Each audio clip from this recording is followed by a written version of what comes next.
Kalasri art టెంపుల్లోనికి సుస్వాగతం. నేను మీ కేశవ గురుస్వామి. ఈ మధ్య మహా కుంభమేళ అన్నది ఎక్కడ చూసినా, ఎవరి నోట విన్నా ప్రపంచమే విస్తుపోయేలాగా, మన సనాతన ధర్మం వైపు వెనుతిరిగి చూసేలాగా, వేణ్ణోళ్ళ కీర్తించబడేలాగా ఆ కుంభమేళ అన్నది కొనియాడబడుతుంది. ప్రయాగ్రాజ్ అన్న వెంటనే ఆ త్రివేణి సంగమం గుర్తుకొస్తుంది. ఆ త్రివేణి సంగమం వెనక అనేక సంగ్రామాలు జరిగాయని, దాని వెనక అనేక పురాణాల నుండి, అనేక విదేశీయుల దాడుల నుండి, అక్రమాల నుండి విక్రమార్కుల వరకు ఎన్నో శకలాలు, రక్తపాతాలు ఎన్నెన్నో జరిగాయి. హిందువులను ఊచకోత కోసిన సంఘటనలు ఉన్నాయి. ఆ సమయంలోనే అనుకోకుండా ఆ శంకరుడు భూమిపై అవతరించాడు. ఆది శంకరాచార్యుడై అవతరించాడు. కాలినడకన కాలడి నుండి ఆ గిరినార్ అడవుల వరకు వెళ్ళి, హిమాలయాల వరకు వెళ్ళి, అక్కడున్న సాధువులను, అఘోరీలను, నాగ సాధువులను కొన్ని అఖాడాలుగా విభజించి మన సనాతన ధర్మాన్ని శాస్త్రంతో కాదు, అస్త్రంతో కాపాడుకుందాం.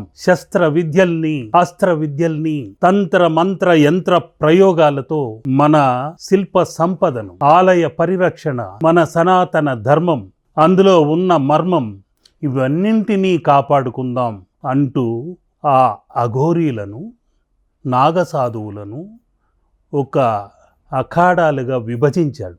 అందులోనే ముఖ్యమైన అఖాడాలు అస్త్రధారి అఖాడా ఉంది.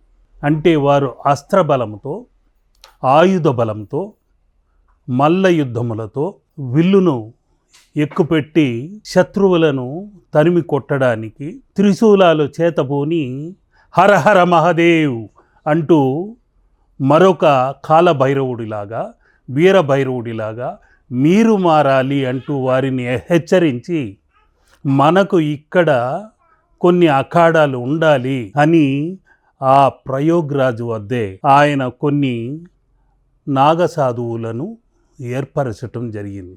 దీనికంటే ముందు ఒక పురాణ గాథ ఉంది.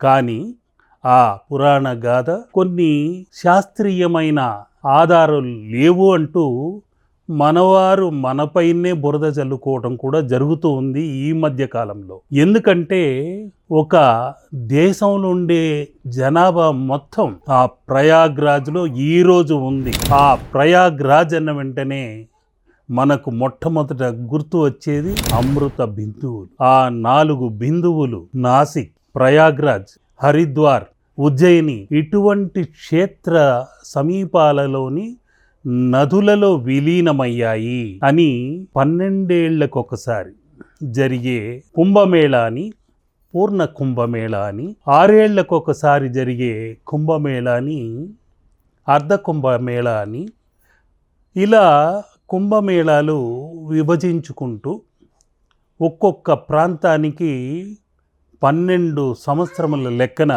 ఆ రాశి చక్రగతిని బట్టి, గ్రహస్థితిని బట్టి కాల నిర్ణయం చేయబడింది. ఆ రోజుల్లో వారికి ఎలాంటి టెక్స్ట్ మెసేజ్లు అంటూ ఉండవు, ఎలాంటి మీడియాలు అంటూ లేవు, ఎలాంటి పోస్టు డబ్బాలో లెటర్లో పంపడం కుదరదు. కేవలం కాలినడకనే వెళ్ళాలి, ఒంటరిగా వెళ్ళాలి.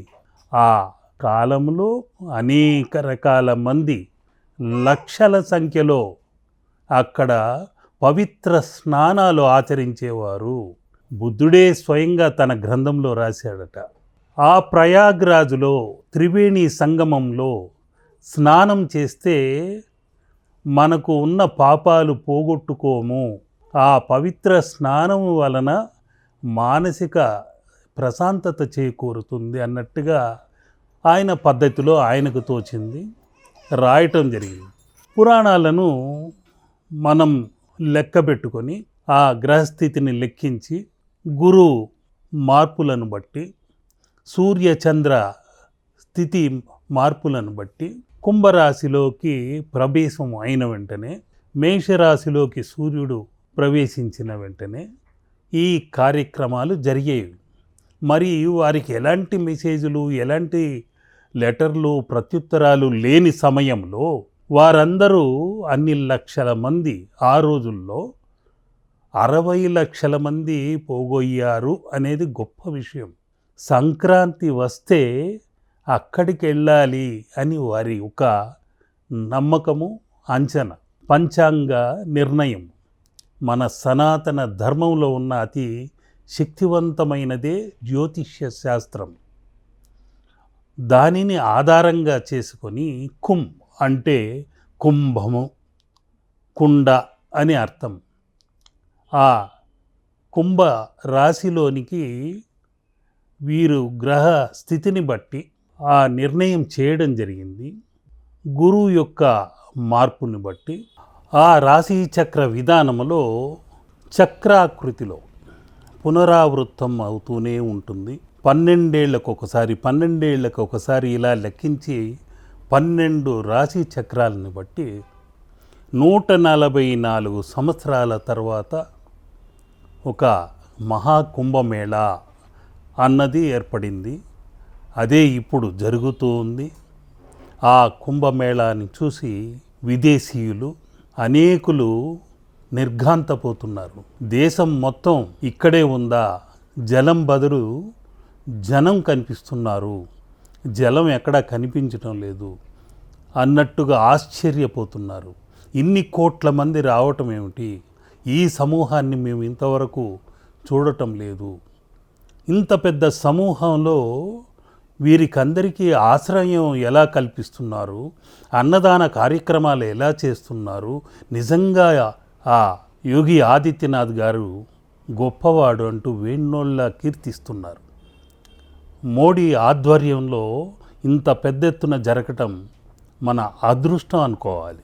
ఆ కార్యక్రమాన్ని చూసి కాస్త విదేశీ ప్రభావం ఉన్న రాజకీయ నాయకులు కొన్ని అల్లర్లు సృష్టించటమో, నిప్పులు పెట్టటమో, నిప్పులు చెరగటమో, లేనిపోని ఉదంతాలను సృష్టించి రెచ్చగొట్టటము, ఇలాంటివన్నీ కూడా చేస్తున్నారు. రాక్షసులు ఆ కాలంలోనే కాదు, ఈ కాలంలోనూ ఉన్నారు. వక్రీకరించి చెప్తున్నారు, భయపెడుతున్నారు. అసలు ఆ నది శుభ్రతే లేదు, అక్కడ మలమూత్రాదులు విసర్జించిన బురదలో వీరు స్నానం చేస్తూ అంటూ నోరు జారి కొందరు పీఠాధిపతులు కూడా మాట్లాడుతుంటే నిజంగా మన హిందూ ధర్మంలో ఇటువంటి వారు కూడా ఉన్నారా, మన హిందూ దేశంలో వీరెందుకున్నారబ్బా అని కూడా బాధపడవలసిన క్షణాలివి. అటువంటి నదిలో పిచ్చివాడు కూడా మలమూత్రాల్ని ఎలా విసర్జిస్తాడు, ఏ విధంగా సాధ్యమవుతుంది? కాబట్టి అటువంటి వదంతుల్ని, ప్రచారాల్ని నమ్మకండి. ఈ కుంభమేళా జరుగుతుందంటే దానికి ఎంతో శాస్త్రీయత ఉంది. అది ఏంటయ్యా అంటే, పురాణ కాలం నుండి ఇక్కడ బ్రహ్మ ఆవిర్భావం, సృష్టి కార్యక్రమం మొదలుపెట్టిన వెంటనే ప్రయాగ అంటేనే యాగ అంటే అనేక యాగాలు, మహాయాగాలు అక్కడ నిర్వహించబడ్డాయి. బ్రహ్మ అక్కడే మొట్టమొదటిసారి ఆ యాగాన్ని నిర్వహించటము, 10 అశ్వమేధ యాగాలు చేయటము జరిగిందట. ఇక్కడే భరద్వాజ మహర్షి ఆశ్రమం ఉండేది, అక్కడే రామలక్ష్మణులు సేద తీర్చుకున్నారని, ఇలా ఆ రోజుల్లో నుండే ఒక ప్రత్యేకమైన స్థానం ఉంది. ఆ తీర్థాలలో పవిత్రమైన అమృత బిందువు జారిపడిందన్నది ఒక పురాణాల నుండి ఉన్న ఉదంతం. వాసుకిని తాడుగా పెట్టి మందర పర్వతాన్ని క్షీరసాగర మదనం చేస్తే అప్పుడు అనేకమైన అద్భుతమైన అమృతము, హాలాహలము లాంటివన్నీ వచ్చినప్పుడు హాలాహలాన్ని శివుడు స్వీకరిస్తే అమృతాన్ని మాత్రం మోహిని రూపంలో విష్ణువు దేవతలకు మాత్రం పంచిపెట్టాలనే ఉద్దేశంతో గరుడుడి సొంతం చేసి జాగ్రత్తగా తీసుకెళ్ళు అని అప్పచెపితే అప్పుడు ఆయన పయనిస్తున్నప్పుడు 4 బిందువులు ఈ 4 ప్రాంతాల్లో పడ్డాయని అదొక పురాణ ప్రతీతి. ఆ తర్వాత తన తల్లి యొక్క దాస్య విముక్తికి గరుత్మంతుడు అమృతాన్ని దేవలోకం నుండి తీసుకొచ్చినప్పుడు అక్కడ 4 బిందువులు పడ్డాయని ఇంకొక పురాణ కథ కూడా ఉంది. ఆ బిందువులు పడ్డ చోటే ఇప్పటికీ ఆ బిందువులు అందులోనే ఉన్నాయా లేదా అన్నది మనకు అనవసరం. కానీ అతి శక్తివంతమైన ఆ హిమగిరుల నుండి ప్రవహిస్తున్న గంగా మాత అక్కడికి వస్తుంది. యమున అనే నదీమ తల్లి అక్కడికి వస్తుంది. జ్ఞానము అనే గుప్తతత్వముతో ఉండే ఆ సరస్వతి నదీమ తల్లి కూడా అక్కడికి వస్తుంది. త్రిశక్తులు ఏకమయ్యే త్రివేణి సంగమమే ప్రయాగ్రాజ్. ఆ ప్రయాగ్రాజ్లో అనేక పురాణాల నుండి అనేక గురువులు, సాధువులు, అఘోరీలు, బాబాలు అక్కడ ఒక పవిత్ర స్నానం చేసి ఆ 49 రోజులు సాధు సత్సంగమం అనేది జరిగేది. ఏదో వెళ్ళాము కుంభమేళాలో ఒక మునకేసాము, అమ్మ మేము పవిత్రులమైపోయాము, మా పాపాలన్నింటినీ కడిగేసుకున్నాము అని వెంటనే వెనక్కి వచ్చి మళ్ళీ ఏ బురద అంటుకుందో అని గదుల్లో స్నానాలు చేసుకొని వచ్చేస్తున్నారు. దానిలో ఎలాంటి ఫలితము లేదు. ఆ చక్కటి ఫలితాన్ని పొందాలంటే తక్కువ అనుకున్న ఒక 9 రోజులైనా ఆ 13 అఖాడాల్లోని దివ్య పురుషుల అనుగ్రహ సంభాషణం, వారి యొక్క ఆశీస్సులు, వారి చరణ ఆశీస్సులు, వారి యొక్క వీక్షణమే చాలు. కొందరు ఆకతాయిలు అక్కడికి వెళ్ళటము, మౌనంగా ఉన్న వారిని శబ్ద తరంగాలతో వారిని ఒక అలజడి సృష్టించి వారికి కోపానికి గురి కావటము, శాపానికి గురి కావటము, వారు మహారౌద్రంతో రుద్రతాండవం చేస్తూ కాలభైరవుడిలా మీదికి రావటము, కొట్టటం కూడా జరుగుతుంది. వారి మౌనాన్ని భగ్నం చేస్తే వారు కాలభైరవులే. అటువంటి ప్రదేశానికి వెళ్ళిన తర్వాత స్నానము, ధ్యానము, దానము ఉండాలి. అక్కడుండే జనం వచ్చిన వారందరూ స్నానం కోసమే వస్తారు. ఎందరో మహానుభావులు సూక్ష్మాతి సూక్ష్మ రూపంలో సూక్ష్మయానం చేస్తూ ఎక్కడి నుండి దిగుతారో, ఆకాశం నుండి ఊడిపడ్డారా ఇన్ని లక్షల మంది, ఏ బస్సుల్లోనో, ఏ ట్రైన్లలోనో, ఏ విమానాల్లోనో, ఏ ఎడ్ల బండిలోనో ఎక్కడా కనిపించకుండా హఠాత్తుగా ఇన్ని లక్షల మంది అఘోరీలు, నాగసాధువులు, బాబాలు, భైరవులు ఇలా లక్షల సంఖ్యలో వచ్చి దిగేస్తుంటారు. మళ్ళీ ఏ విధంగా వెళతారో ఎక్కడా ట్రాఫిక్ జాములు ఉండవు, అంతర్ధానం కావడం జరుగుతుంది. మళ్ళీ హిమాలయాల్లోనో ఏ గుహల్లోనో వారి ధ్యాన స్థితిలోకి వెళ్ళిపోతుంటారు. మామూలుగా సాదాసీదా బిచ్చగాళ్ళుగానో సన్యాసులుగానో మన కళ్ళ ముందే తిరుగుతుంటారు. ఎవరు ఏంటన్నది అక్కడ ఎవరిని గుర్తించలేము. వారికున్న శిష్యుల హంగామాలు చూసి ఏదో పెద్ద గురువులు అనుకొని కొందరు దండం పెట్టేస్తుంటారు. ఆ నదిలో ఒక మునకేసి వచ్చేసాము, ఇంకా మనకేం లేదు అనుకుంటుంటారు. అలా కాదు, వెళ్ళడం జరిగితే కనీసం 9 రోజుల పాటు ఆ నదీ స్నానం చేయాలి. అక్కడున్న గురువులతో సత్సంగమం జరగాలి, వారి అనుగ్రహ భాషణం అందుకోవాలి, వారి చరణ విందములకు నమస్కరిస్తూ ఆశీస్సులు అందుకోవాలి. ఇవన్నీ కాకుండా అక్కడ ముఖ్యంగా బడే హనుమాన్ అని మహాశక్తివంతుడైన ఒక హనుమంతుడు నిలబెట్టలేనటువంటి విధంగా భూమిపై అతి భారమైన శక్తివంతమైన హనుమంతుడు అక్కడున్నాడు. అక్కడ దర్శించిన వెంటనే దుస్వప్నములు రావు. భూత ప్రేత పిశాచ గణముల నుండి ఎటువంటి ప్రయోగములు కూడా మీ చెంతకు రావు. చింత లేదు. ఆ హనుమాన్ని దర్శించుకోండి. శని దోషాల్ని కూడా తొలగించుకోండి. ముఖ్యంగా ఆ హనుమాన్ను శనివారాల్లో లేకుంటే మంగళవారాల్లోనో దర్శించుకోవచ్చు. ఆ తర్వాత అక్కడ ఒక వటవృక్షం ఉంది.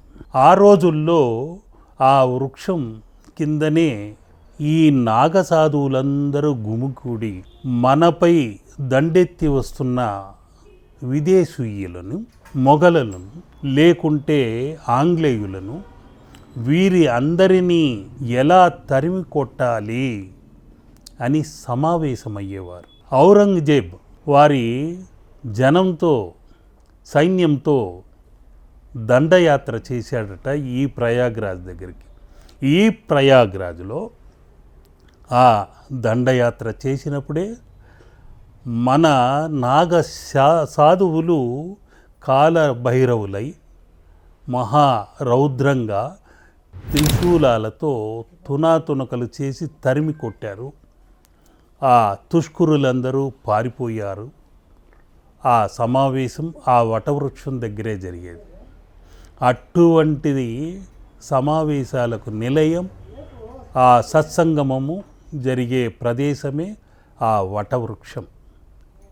అటువంటి పవిత్రమైన 4 యుగాలకు సంకేతంగా నిలబడ్డదే ఆ వృక్షం. ఆ వృక్షాన్ని తాకిన వెంటనే, అక్కడున్న దేవదేవీలను సందర్శించిన వెంటనే మనం చేసుకున్న గత జన్మ దోషములన్నీ పటాపంచలైపోతాయి. మరెక్కడా లేనటువంటి విధంగా బాల శనీశ్వరుడు అక్కడే ఉన్నాడు. కర్మ ఫలప్రదాత అనుగ్రహం ఉంటే ఆ బాల శనీశ్వరుడు బాలారిష్ట దోషాలున్నా, బాల్యం నుండి ఇంతవరకు పడిన శనిగ్రహ దోషాలున్నా అటువంటి దోషాలను, కర్మలను నివృత్తి చేసి కర్మ దహనం చేయగలిగే శక్తి ఉన్నవాడే ఆ బాల శనీశ్వరుడు. అక్కడే విష్ణుమూర్తి ఉన్నాడు. అక్కడే ఆ వ్యాసముని విగ్రహం ఉంది. అక్కడే దత్తాత్రేయుల వారు ఉన్నారు, అమ్మవారు ఉన్నారు. ఇలా అనేక మంది కొలువై ఉన్న వటవృక్షం అది. అది ఈనాటికి పూజింపబడుతూనే ఉంది. ఆ కాలంలో ఔరంగజేబు కూడా దానిని ఆ సమావేశం జరగకూడదని నరికేయటము, అది మళ్ళీ పెరగటము ఇలా జరుగుతూ వస్తుంది. ఆ తర్వాత అక్బర్ కాలంలో కూడా ఆ విధంగా ఆ సమావేశాలు జరుగుతుంటే ఆ చెట్టును నరికివేయటము, మళ్ళీ అది మొలకెత్తి చక్కటి రూపంతో 4 యుగాలకు ప్రతీకగా నిలబడి ఉంది. అటువంటి పవిత్రమైన వృక్షాన్ని 3 రోజులు ప్రదక్షిణలు చేస్తే సంతాన దోషములు ఉన్నా తొలగిపోతాయి, గ్రహ దోషాలన్నీ తొలగిపోతాయి. గ్రహ దోషాలే కాదు, గృహ సంబంధమైన ఆప్యాయతలు, కుటుంబంలో కలహాలు, భూ సంబంధమైన వ్యవహారాల ఇబ్బందులు కూడా తొలగిపోతాయి. ఇక అక్కడొక అమ్మవారు ఉంది. అష్టాదశ శక్తి పీఠాలలో ఒక పీఠం అక్కడే ఉంది. అది ముఖ్యంగా కొందరు ఏదో మునకేసి వచ్చేస్తుంటారు. ఆ శక్తిపీఠాన్ని దర్శించుకొని రావాలి.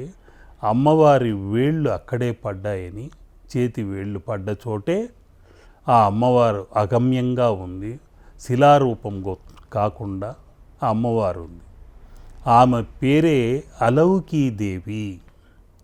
ఆ అలౌకీదేవి అని ఎందుకు వచ్చింది అంటే, ఆ అమ్మవారు ఉన్న ప్రాంతంలోనే ఆ రోజుల్లో ఒక పెళ్లి కూతుర్ని తీసుకెళ్తూ ఉంటే, ఆ పెళ్లి కూతుర్ని బందిపోటు దొంగలు అడ్డగించి లాక్కెళ్తున్నప్పుడు ఆ అమ్మవారిని తలుచుకొని అమ్మ అలౌకీదేవి అని ప్రార్థిస్తే ఆ అమ్మాయి హఠాత్తుగా దొంగల మధ్యనున్న అమ్మాయి మాయమైపోయిందట.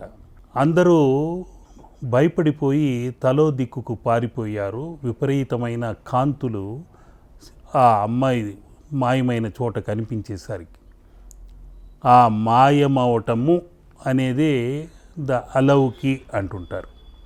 అందుకని ఆ రోజు నుండి ఈ రోజు వరకు ఆమెకు ఒక ఉయ్యాల ఉంటుంది. దాని కిందే ఒక శ్రీచక్ర రాజం ఉంటుంది. అటువంటి శక్తివంతమైన శక్తిపీఠము అక్కడే ఉంది. ఇక ఇవన్నీ కాకుండా త్రివేణి సంగమంలో జ్ఞానవాహిని, గుప్తవాహిని, ఒకరిలో జ్ఞానం ఉంది అని తెలుసుకోవడానికి మనకు వారి మాట్లాడిన వెంటనే వీరికి జ్ఞానం ఉంది అని తెలుసుకోగలం. మౌనంగా ఉన్నవాడికి వాడు జ్ఞాని అజ్ఞాని ఏంటన్నది ఎవరూ కనిపెట్టలేరు. అందుకనే పూర్వం నోరు మంచిదైతే ఊరు మంచిది అనేవారు. అంటే మనం హితోక్తులు పలుకుతుంటే 10 మంది మన చుట్టూ ఉంటారు. ప్రతి ఒక్కరిని చేదరించుకుంటుంటే అంతా దూరంగా తొలగిపోతారు. నోరు మంచిదైతే ఊరంతా మంచిదనే పాత ఇది ఉంది. ఆ రోజుల్లో ఆ వాగ్భూషణము అనేవారు. 10 మందితో సంతోషంగా మాట్లాడాలి, నవ్వుతూ సమాజంలో కలిసి మెలిసిపోవాలి. జిహ్వాగ్రే వసతి లక్ష్మి జిహ్వేన నసాధ్యతే బంధు మిత్ర శత్రు అన్నారు. జిహ్వేన అంటే నాలుక వలన, ఆ నాలుక నుండి వెలువడుతున్న శబ్ద తరంగముల వలన ఆ జిహ్వ అగ్రములో వసతి లక్ష్మి అన్నారు. అంటే లక్ష్మి నివసిస్తుందని. జిహ్వేన నసాధ్యతే, ఆ జిహ్వముతో సాధ్యము కానిది లేదు, బంధుమిత్రులు శత్రువులు కారు అనేది తెలియచేయడమే దానిలోని ఉద్దేశం. కాబట్టి అటువంటి జ్ఞాన ప్రవాహం మన శబ్ద తరంగాల నుండి బయలువెడాలి. ఎదుటివారు సమ్మోహనమై మన మాటలకు వందనం చెప్పాలి. అంతేకాని ఈ వీడి మాటల్ని భరించలేమురా బాబు అంటూ పారిపోకూడదు. మంచినే పలుకుతూ ఉండాలి. అటువంటి జ్ఞానతత్వం ఉంటేనే, సరస్వతి కటాక్షం ఉంటేనే మనం జీవితాన రాణించగలం. అటువంటి జ్ఞానవాహిని, సరస్వతి కటాక్షం ఉన్న ప్రాంతమే ఈ త్రివేణి సంగమం. గంగా యమున కలిసే ప్రాంతంలోనే అంతర్వాహినిగా మనలో జ్ఞానం గుప్తంగా ఎలా ఉంటుందో అదేవిధంగా గుప్తంగా ఆ తల్లి ప్రవహిస్తుంటుంది. ఆ శారదాంబని కూడా కొలవాలి. ఆ గంగామాతని శివుడి జటాజుటం నుండి వచ్చే తల్లి మమ్మల్ని పునీతుల్ని చేయడానికి అని ప్రార్థించాలి. ఏదో అక్కడికి వెళ్ళాము, మునకేస్తూ ఒక సెల్ఫీ తీసుకున్నాము, ఏదో అక్కడ సన్యాసుల పక్కన నిలబడి ఫోటోలు తీసుకున్నాము, నేను కుంభమేళాకి వెళ్ళానన్నది కాదు అక్కడ. ఇవన్నీ శాస్త్రీయంగా ఆలోచించగలగాలి. అంతేకాకుండా దంపతులుగా వెళితే మరొక ముఖ్యమైన విషయం వేణీ స్నానము అంటారు. వేణీ స్నానము అనేదాన్ని ఆ భార్య అన్న వ్యక్తి భర్త వద్దనే వెంట్రుకలు 3 కత్తెర్లు కత్తిరించి ఆ నీటిలో వదిలేయాలి. మీరు ఒక వింత ఏంటయ్యా అంటే, ఏ నదిలోనైనా వెంట్రుకలు కత్తిరించి వేస్తే ఆ పైకి తేలి ఆడుతూ ఉంటాయి, మునగవు. కానీ ఇక్కడ మాత్రం వెంట్రుకలు పడ్డ వెంటనే మునిగిపోయి కనిపించకుండా పోతాయి. అదే అక్కడి వింత. దీన్నే వేణీ స్నానము అంటుంటారు. వారి యొక్క కర్మదోషములన్నీ ఆ కేశ ఖండనముతో శనిఛాయలు తొలగిపోతాయి అన్నదే అందులో పరమార్థం. ఆ వేణీ స్నానం చాలా ముఖ్యమైనది. ఇవన్నీ కాకుండా వేణీ మాధవ అని ప్రార్థించుకోవాలి. అక్కడున్న వేణీ మాధవుడిని ప్రార్థించుకోవాలి. త్రివేణి కేశవుడిని ప్రార్థించుకోవాలి. ఆ త్రివేణి సంగమ ఆ జ్ఞానవాహిని తత్వముతో మధుసూదన, త్రివేణి మధుసూదన, త్రివేణి మాధవ, కేశవ అంటూ ప్రార్థించుకోవాలి. శివ శివ అని ప్రార్థించుకోవాలి. ఈ విధంగా మనము 72,000 నాడుల్ని అక్కడ కేంద్రీకృతం చేసి ఆ స్నానం అన్నది, పవిత్ర స్నానం అన్నది ఆచరించాలి. అప్పుడే మనం పునీతులమైనట్టు లెక్క. చిత్తశుద్ధితో చేయాలి. ఆ కుంభమేళ గురించి చెప్పాలంటే ఇంకా అనేకమైన విషయాలున్నాయి. ఆ ప్రయాగ్రాజ్కు ముందు బ్రిటిష్ వారు కూడా ఆక్రమించుకొని అక్కడి మంగలివారి నుండి కూడా ఆ రోజుల్లో పన్ను రాబట్టేవారు. ఇక చూసి ఈ పన్నుల భారం ఏంటయ్యా, ఎక్కడి నుండో వచ్చిన విదేశీయులు మనల నుండి పన్నులు లాగుతున్నారే అని వీరందరూ ఏకమై ఒక సమావేశమై నాగసాధువులతో చర్చలు జరిపేవారట.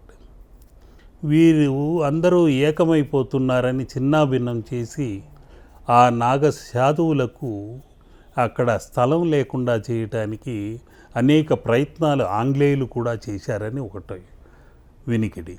ఇవన్నీ కాకుండా ఎవరైనా తుష్కురులు కాశీ క్షేత్రాన్నో ఈ విధంగా ఆలయాలను ధ్వంసం చేస్తుంటే అక్కడల్లా నాగసాధువులు ఆ త్రిశూలాలతో హర హర మహదేవ శంభో అంటూ ఎదుర్కొని ఆ ఆలయాల్ని కాపాడుకుంటూ వచ్చారట. ఇక్కడ కూడా ఆ అధర్మం ఎప్పుడైతే సంభవిస్తుందో అక్కడంతా మేముంటాము అంటూ ఆ నాగసాధువులు ఈనాటికి ఎదురు చూస్తూనే ఉన్నారు.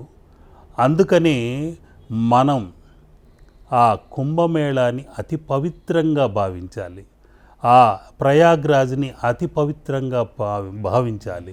దాన్ని పూర్వం ఔరంగజేబు, అక్బర్ లాంటి వాళ్ళు ఇలాహాబాద్ అని కూడా అన్నారు. అంటే అల్లా కోట అనేది అందులో ఉన్న అర్థం. కానీ ఆ తర్వాత యోగి ఆదిత్యనాథ్ గారు రావటము, ప్రయాగ్రాజ్గా మారటము జరిగింది. నిజమైన ఆ రాజ్ అనేది ఎన్నో యాగాలు అక్కడ జరిపినందువల్ల దానికి అర్థము పరమార్థము చేకూరింది. అదే వృక్షం కిందనే గాంధీజీ స్వాతంత్ర ఉద్యమం, ఆ ఉద్యమానికి కావలసిన శాంతియుత నిరాహార దీక్షలు కూడా అక్కడి నుండే ప్రారంభించారట. ఇక నెహ్రూ కానివ్వండి, రాజీవ్ గాంధీ కానివ్వండి, ఇందిరాగాంధీ కానివ్వండి, చంద్రశేఖర్ లాంటి వాళ్ళు కానివ్వండి, వీళ్ళందరూ ప్రధానులందరూ లాల్ బహదూర్ శాస్త్రి గారి కూడా ఆ ప్రాంతం నుండే రావటంతో ఈ ప్రయాగ్రాజ్ శక్తివంతమైన ప్రాంతము, ప్రధానులందరూ వెలిసిన ప్రాంతము అని ఒక వినికిడి ఉంది. ఇవన్నీ చెప్పుకుంటూ పోతే ఆ ప్రయాగ్రాజు అతి పవిత్రమైనది, శక్తివంతమైనది.